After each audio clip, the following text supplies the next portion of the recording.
Hello friends, मैं रणधीर कुमार आप लोगों का स्वागत करता हूं मैथ्स क्लासेस में। आज हम लोग RRB NTPC previous year question को देखेंगे। क्वेश्चन मैं इजी से स्टार्ट कर रहा हूं, लेकिन उसमें भी कुछ बेसिक ऐसा दिखेगा जिसके बेस पे आप विदाउट कैलकुलेशन माइंड कैलकुलेशन से ही सॉल्व कर सकते हैं। ठीक है, उसे भी ध्यान देंगे। देखिए क्वेश्चन 1 कर रहा है। ठीक है, किसी वस्तु को मूल्य को 20% घटा दिया जाए। किसी वस्तु का मूल्य है, उसमें 20% की घटोतरी की गई है और कहता है फिर घटे हुए मूल्य में फिर 30% की घटोतरी की गई है। 30% की फिर घटोतरी की गई है। तो अब कहता है तो उसके मूल्य पर क्या प्रभाव पड़ेगा, मतलब ये घटोतरी होने कितना परसेंट उसका लॉस होगा। ठीक है, तो हम एक फार्मूला जानते हैं, ए बी फार्मूला हम लोग सब जानते हैं, A plus B plus A B by 100। ठीक है, तो इससे जो भी इफेक्ट होता है मिल जाता है। तो हम इसके बेस पर बनाते हैं, ए -20 है, बी -30 है। ये पहला स्टेप बता रहा हूँ, सेकेंड स्टेप में ये करने की जरूरत नहीं है, मतलब ये कंसेप्ट बता रहा हूँ। फर्स्ट है, सेकेंड में बताऊँ जिससे पेन की जरूरत नहीं पड़ेगी। ठीक है, बस ये कंसेप्ट देख लीजिए। अब क्या होता है, माइनस माइनस प्लस, तो प्लस 20 इंटू 30/100। ठीक है, ये फॉर्मूला होता है, ये जीरो ये जीरो ये जीरो ये जीरो, -50 प्लस 6 इक्वल टू 44%। तो इसमें क्या आंसर निकल गया कि इस यदि किसी वस्तु में 20% की घटोतरी होगी, फिर घटे हुए में 30% घटोतरी होगी, तो उसमें कितना 44% का लॉस होगा। ठीक है, ये जो हुआ हानि होगी। ठीक है, ये हानि होगी। इसके बेस पर without calculation without OAB formula use किए बनाया जा सकता है। देख सिर्फ समझिए, पहले कंसेप्ट धीरे धीरे देखिए, फिर सेकंड में देखते हैं विदाउट पेन कैलकुलेशन बनाते हैं। देखिए कोई धन 100 रुपीज होगा। ठीक है, तो कहता है 100 मानेंगे तो पहला तो धन स्वाभाविक होगा, जितना होगा कितना 20% डिस्काउंट। इससे पहले कंसेप्ट देख लीजिए, इसका यूज पूरा CI SI profit and loss discount सभी में होता है। ठीक है ना, ये कंसेप्ट पेपर देख लीजिए। अब क्या करता है, किसी भी संख्या के राइट डिजिट से यदि 1 पॉइंट रखते हैं तो वैल्यू 10% देता है। ठीक है, यदि 2 डिजिट के बाद रखते हैं तो वैल्यू कितना देता है, 1% देता है। ठीक है, यदि 3 डिजिट के बाद रखते हैं तो वैल्यू 0.1% देता है। ठीक है, आगे भी ऐसे चलता रहेगा, 0.01 आएगा। मगर ये 3 कंसेप्ट को ध्यान रखिएगा। ठीक है, इसके बेस पे मैक्सिमम क्वेश्चन को बहुत माइंड में कर सकते हैं। अब देखिए किसी भी संख्या को हम देखिए कह सकते हैं कि राइट साइड से, इसके बेस पे राइट साइड से जैसे ही 1 डिजिट रखेंगे तो 10% वैल्यू देगा। ठीक है, तो 20% कितना होगा, 10 का डबल 20 होगा। ठीक है, तो देखिए पहले हमें कितना 20 हो गया माइनस, अब कितना बचा, धन कितना बचा 80। ठीक है, अब सेकेंड स्टेप में क्या कहता है, इस पे भी 30% का लॉस हुआ। ठीक है, तो ये देखिए यहाँ पे इस पे 30% 10% कितना 8, तो 30% कितना 24 का लॉस हुआ हो गया। तो 80 में से 24 किया कितना होगा 56 हो गया ना। अब ये देखिए इतना धन था, धन कितना था 100 था, इतना हो गया, तो कितने का लॉस हुआ, 100 का धन 56 में तो लॉस हुआ ना। तो लॉस कितने का, हानि कितना का हुआ, हानि कितने का हुआ 100 माइनस 56 बराबर 44। ये चीज समझने के लिए अब इस एग्जाम में क्या करना है, आपको सब माइंड में करना है। मान लीजिए 100 धन है, तो 100 का 20% माइंड में करें कितना होगा, 100 माइनस 20 80। ठीक है, 80। अब ये देखिए 80 का 30% कितना होगा, तो 80 का 1 डिजिट हटाया तो 8 हो गया, 10% 8 या 24, अब 20 तो पहले से है, 24 से 20 44, डायरेक्ट आपका आंसर मिलेगा। ठीक है, यदि यहाँ पे 10% होता, यहाँ पे 20% होता तो क्या करते, अब देखिए यहाँ भी तो मानते हैं धन 100 रुपए था तो 10 लाख लॉस होता, तो कितना 90। ठीक है, फिर 90 से फिर 20% लॉस होता, तो 90 का 20% कितना 18 10 28, दैट आंसर कितना 28% का लॉस निकालते हैं। ठीक है, एक कैलकुलेशन माइंड में धीरे धीरे हो जाएगा कि बस ये स्टेप ध्यान रखना आपको है। इसके बेस पे 100 माइनस 20 किए बहुत इजी में निकाल सकते हैं। ठीक है, आप लोग प्रैक्टिस रेगुलर रखिएगा। किसी संख्या का 20%, किसी संख्या का 20%, किसी संख्या का किसी संख्या का 20% कितना दिया हुआ है 120 तो कह रहा है उस संख्या का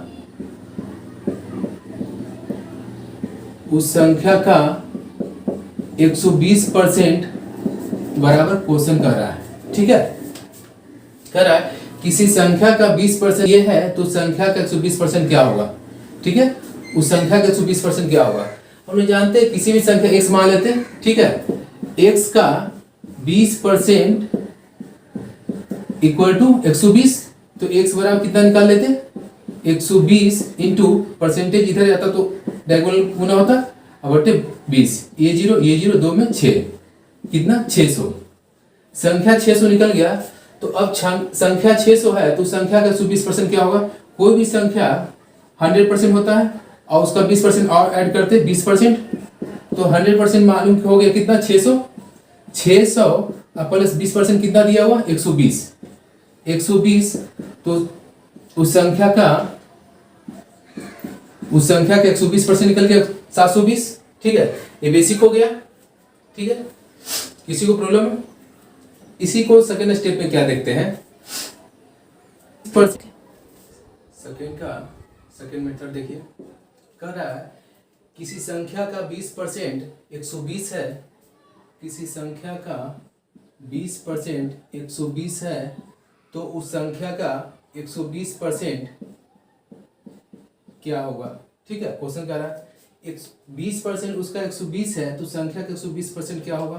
ठीक है, तो यहाँ पर देखिए 20% दिया हुआ है, तो यदि यहाँ पे ही 6 से यदि मल्टीप्लिकेशन करें तो बोथ साइड तो डायरेक्ट निकल जाएगा यहाँ से 120% इक्वल टू 12×72 720।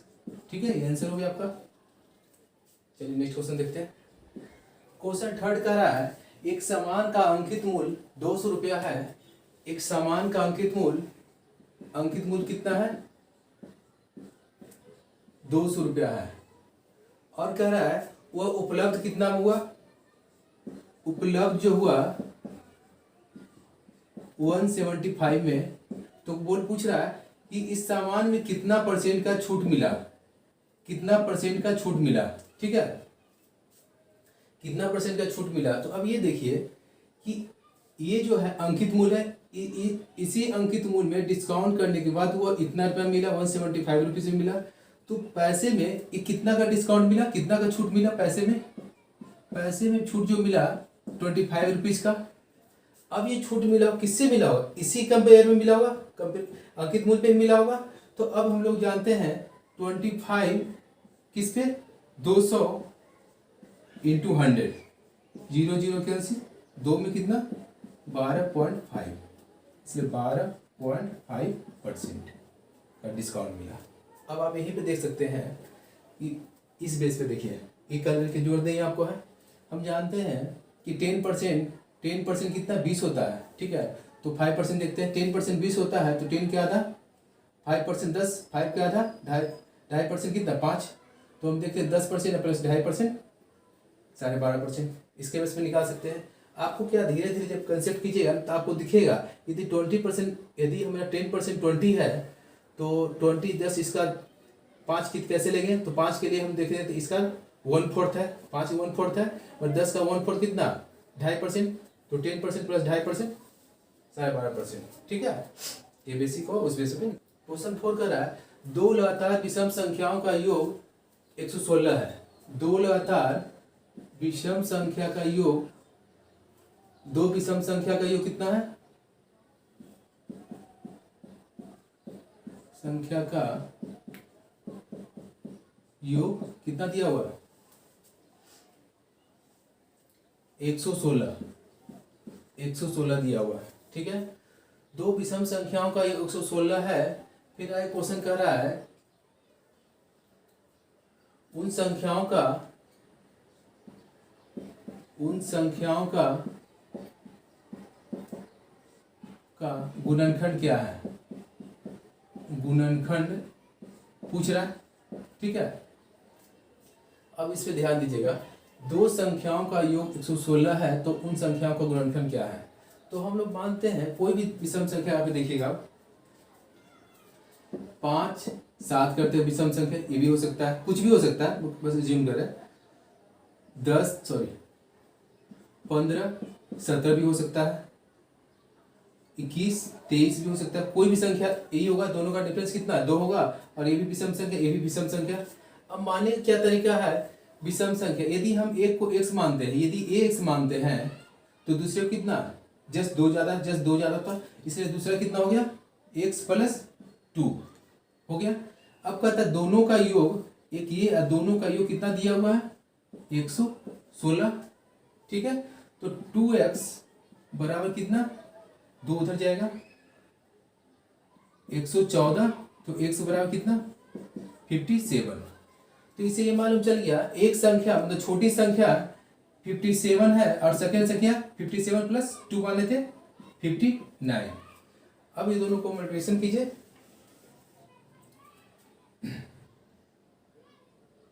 इतना गुना करते हैं यहीं पे, ठीक है।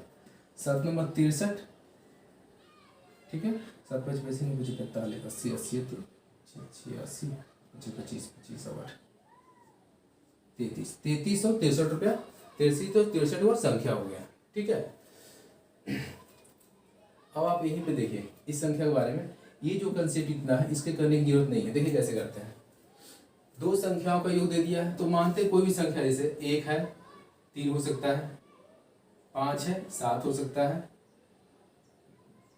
13 है 15 हो सकता है। अब ये देखिए इसका योग, दो संख्या का योग मान लेते हैं, कुछ भी मान लेते हैं। यदि दो संख्या का योग करते हैं तो देखिए कितना 4 है, दो संख्या का योग करते हैं तो देखिए कितना है 12 है, दो संख्या का योग करते हैं कितना है 28 आया। तो इसे मालूम चल रहा है कि जस्ट इसका आधा करते हैं, इसका 2 से डिवाइड करते हैं तो बीच का सम संख्या मिल रहा है हमको, ठीक है। इसका बटे 2 करते हैं तो बीच का सम संख्या मिल रहा है, इसका बटे 2 करते हैं तो बीच का सम संख्या मिलता है। तो इस बेस पे कह सकते हैं, ये देखिए इतना बटे 2 करते हैं, इतना बटे 2, ये 3 संख्या, एक ये 1 2 3 3 संख्या होगा। तो देखिए इतना बटे 2 करते हैं, इतना बटे 2 तो कितना है 5 और 58, तो ये बीच 58 निकल गया। तो इसके बेस पे कितना होगा, ये 57 और ये 59। अब थोड़ा सा भी दिमाग लगाएंगे इस बेस पे, तो इस संख्याओं के बेस पे बहुत सारा क्वेश्चन को हम इस स्टेज पे कर सकते हैं, ठीक है।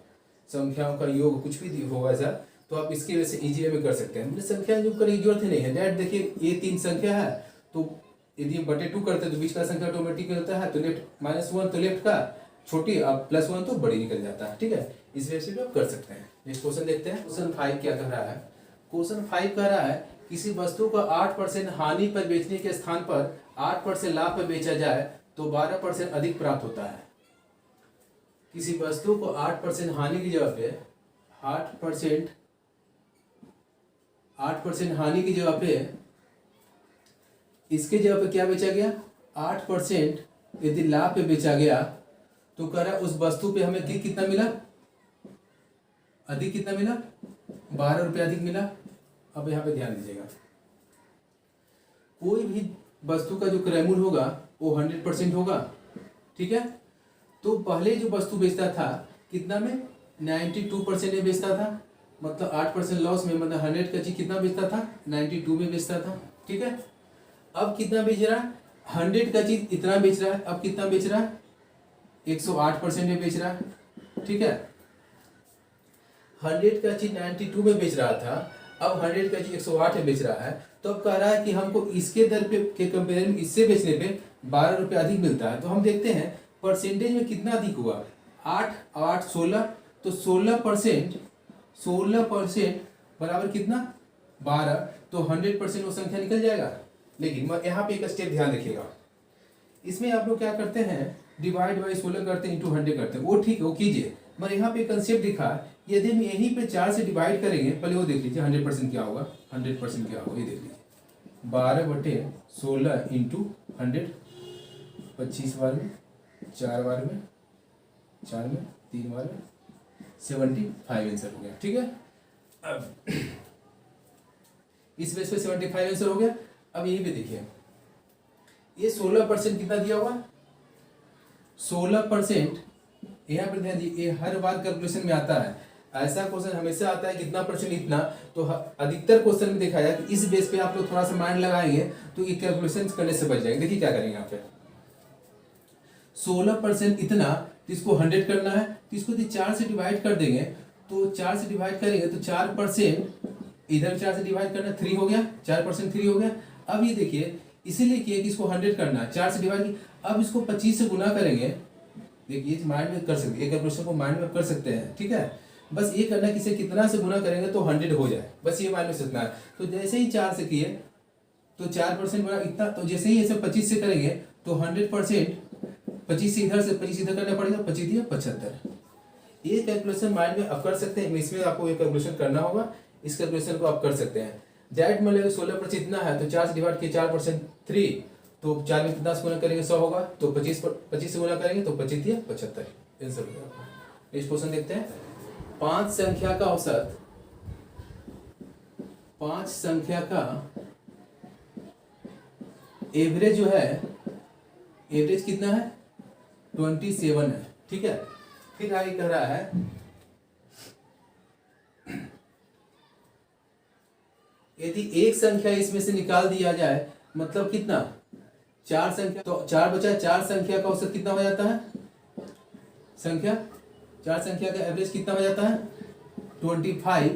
तो कहता है जो निकाला गया जो संख्या है उसका वैल्यू क्या होगा, ये क्वेश्चन कर रहा है। तो हम बेसिक्स जानते हैं, यदि 5 संख्या के एवरेज इतना है तो डायरेक्ट कर सकते हैं 5 × 27। 4 संख्याओं का एवरेज इतना है तो कह सकते हैं 4 × 25, माइनस करेंगे तो आंसर आ जाएगा। देखिए 7 × 5 = 35, 5 × 10 3 135 हो गया, इसका 100 हो गया, ये दोनों का अंतर कितना 35। ये बिल्कुल बेसिक हो गया, इसमें से हम निकाल सकते हैं। इसी चीज को एवरेज में क्या है, एवरेज में बहुत सारा क्वेश्चन, एक कंसेप्ट है उसके बेस में निकाला जा सकता है। देखिए कंसेप्ट वो है क्या, ठीक है। ये तो बेसिक समझ गए आप लोग, ये टोटल संख्या निकाल दिए, ये 4 का योग निकाल दिए, दोनों का जैसे डिफरेंस निकालेंगे तो पांचवा जो निकाला गया संख्या निकल गया 35। अब इसका 5 संख्याओं का एवरेज 27 है, 4 का इतना है, तो कह रहा है अभी देखिए 1 2 3 4 5, ये कंसेप्ट समझ जाएंगे तो एवरेज का जो है बहुत सारा क्वेश्चन सॉल्व हो जाएगा। कंसेप्ट क्या कहता है, एवरेज मतलब क्या होता है, यदि किसी क्लास में 2 लड़का है, एक के पास 5 पेन है, एक के पास 7 पेन है, तो हम लोग एवरेज निकालने के लिए क्या करते हैं, इतना बटे 2 करते हैं तो एवरेज 6 निकल जाता है, ठीक है। तो मतलब कहने का मतलब दोनों जो बच्चा है इसको 6 और 6 मिलेगा, एवरेज ये कहने का मतलब होता है। ये यहाँ पे है 5 संख्याओं का एवरेज 27 है, तो एवरेज दिया हुआ कितना 27 27 27 27। ये आपको लग रहा है कितना लिखने से बढ़िया वही कर देंगे, मगर ये लिखने समझने के लिए लिख रहे हैं, क्योंकि ये चीज समझ गए तो लिखने की जरूरत ही नहीं है, ठीक है। इस कंसेप्ट को ध्यान से देखिए आप, 27 27। अब कहता है एक संख्या निकल जाता है तो सबको 25 कर देता है। तो देखिए यदि मान लेते ये निकाल देते 27 उसका होता, तो ये नहीं हुआ, यदि ये निकाले पर 27 नहीं हुआ, अब क्या था ये सभी 25 25 25 हुआ, तो ये निकलता तो कोई फर्क नहीं पड़ता। अब क्या कर रहा है, इसमें से भी 2 निकाल दिया, इसमें से 2 निकल गया, इसमें से 2, इसमें से 2, 2 4 8, सॉरी 2 4 6 8 निकल गया। जो ये 8 है यहीं पर शिफ्ट हुआ होगा ना, तो ये 35, तो ये 25 25 25 हो जाएगा। ये कंसेप्ट है, ये कंसेप्ट समझ, चूंकि हर चीज क्या बेसिक से ही ट्रिक बना, ठीक है। यदि आप बेसिक को अच्छे ढंग से समझते हैं तो उस कंसेप्ट को बहुत ईजी। अब क्या क्वेश्चन पूछ रहा है बताइए, 27 27 27 हो गया, यदि एक निकाल दिए तो 27 निकाल तो कोई फर्क नहीं पड़ता है, मगर कह रहा है सबको एवरेज कितना कर दिया 25 25 कर दिया। मैंने ये सब को जो बढ़ाए हुए था ये बंदा 2 सबको दिया था बैलेंस करने के लिए, ये 2 सब रिटर्न ले लिया, तो 2 4 8 27 + 8 = 35 आपका आंसर हो गया, ठीक है। चक्रवृद्धि ब्याज क्या होगा 4% वार्षिक ब्याज की दर से, दर क्या है, दर है 4%, ठीक है। दर 4% है। अब पूछ रहा है अब धन कितना है, धन है 500, तो पूछ रहा है 2 वर्षों में चक्रवृद्धि ब्याज क्या होगा, तो 2 वर्षों में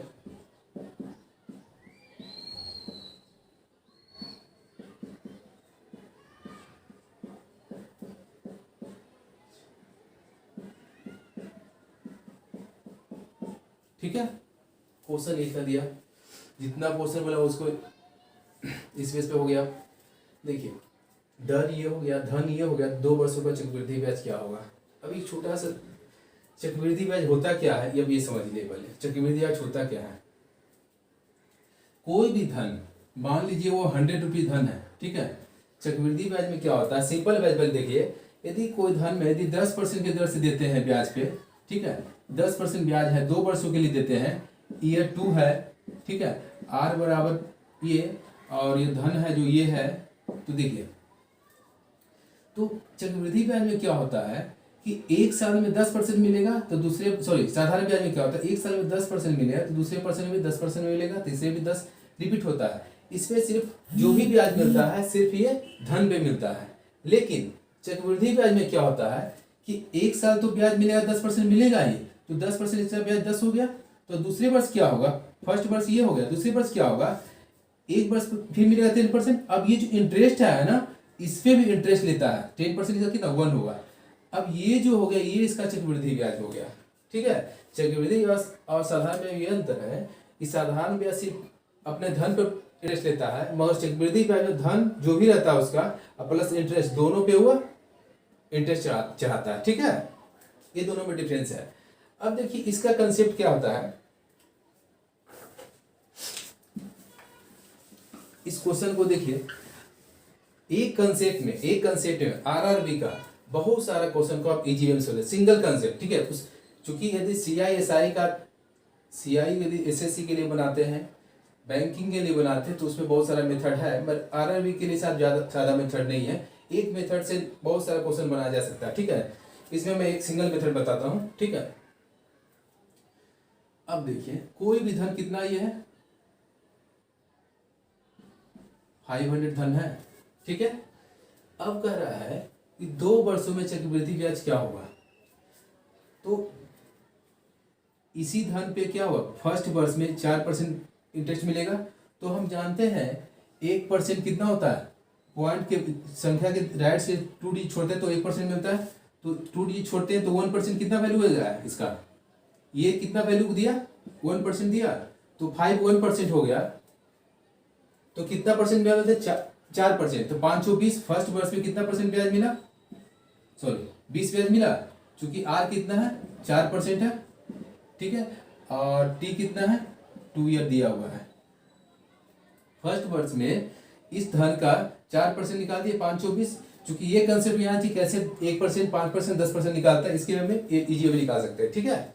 बस थोड़ा प्रैक्टिस करना है, इजी में फिर हो जाए, एक बार कंसेप्ट समझ में आएगा ना, तो आरआरबी का मैक्सिमम क्वेश्चन बस एक मेथड से मैक्सिमम क्वेश्चन सॉल्व कर सकते हैं, ठीक है।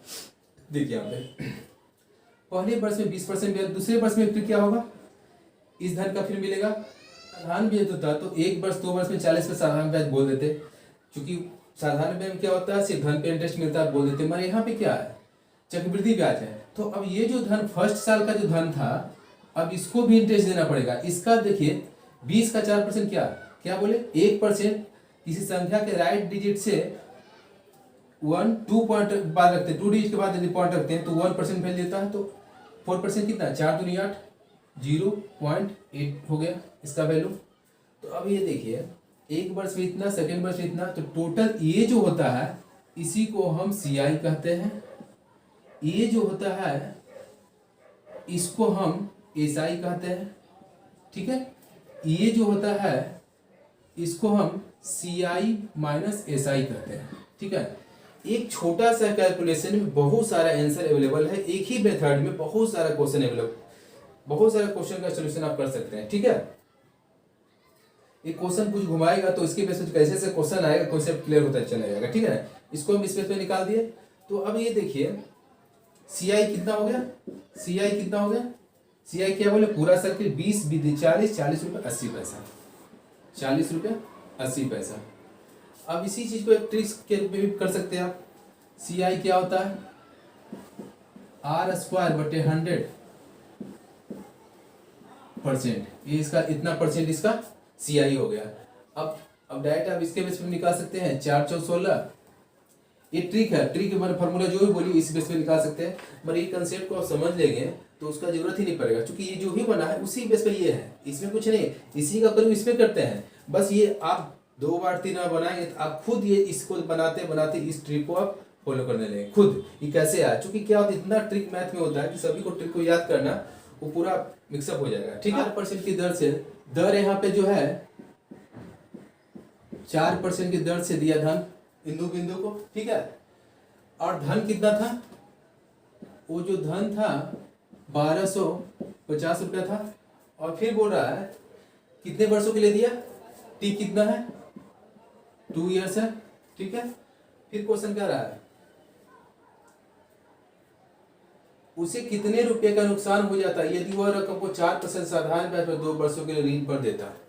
तो कहता है इंदु बिंदु को कोई धन दिया, वो धन 1250 रुपया है। ठीक है, तो अब ये कहता है यदि वो सीआई पे देता तो कुछ उसको इंटरेस्ट मिलता। अब ये कहता है यदि एसआई को देता, एसआई सिंपल इंटरेस्ट में देता, तो कितने % का उसको लॉस हुआ, ये लॉस पूछ रहा है। ठीक है, तो उसी मेथड को फिर से अपनाते हैं। तो मानते धन कितना ये है दिया हुआ 1250। वो जो मेथड बताया उस मेथड का बहुत सारा क्वेश्चन सॉल्व कर सकते हैं आप। ठीक है, जो भी प्रैक्टिस सेट में है उस पर ढूंढ ढूंढ के निकालिए, मैक्सिमम क्वेश्चन इससे सॉल्व हो जाएगा इस कंसेप्ट से। ठीक है, इस कंसेप्ट से तो बढ़िया से फिर से देख लीजिए। ठीक है, चलिए, ये धन इतना है। अब यहाँ पे देखिए दर कितना 4%। अब हम जानते हैं कि 1% ये होगा, तो पहले वर्ष में 12.5 1248 तो 50 रुपया इंटरेस्ट मिला। सेकेंड वर्ष में फिर इसी पे इंटरेस्ट मिलेगा 4% के साथ 50 रुपया। अब ये देखिए यदि सिंपल इंटरेस्ट होता तो ये हो जाता, हमारे क्या कंपाउंड इंटरेस्ट है। कंपाउंड में क्या इसी ये जो धन हो गया इस पे भी इंटरेस्ट देना होगा। इसका फिर 4% कितना होगा, यहाँ पर रखेंगे 1% कितना 0.5 4% 2। ठीक है, अब ये क्वेश्चन का दिया आपका। अब क्वेश्चन का कि सीआई के जगह पे एसआई पे दे दिया, कंपाउंड इंटरेस्ट के जब सिंपल इंटरेस्ट में दे दिया तो कितने का लॉस हुआ।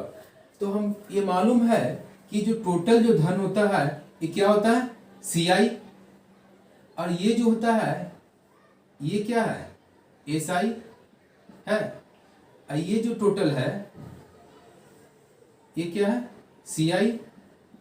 ठीक है, तो ये जो होता है क्या, ये डिफरेंस होता है, ये जो बगल का होता है ये डिफरेंस होता है। चूंकि ये टोटल में से ये घटाएंगे तो ये डिफरेंस आएगा।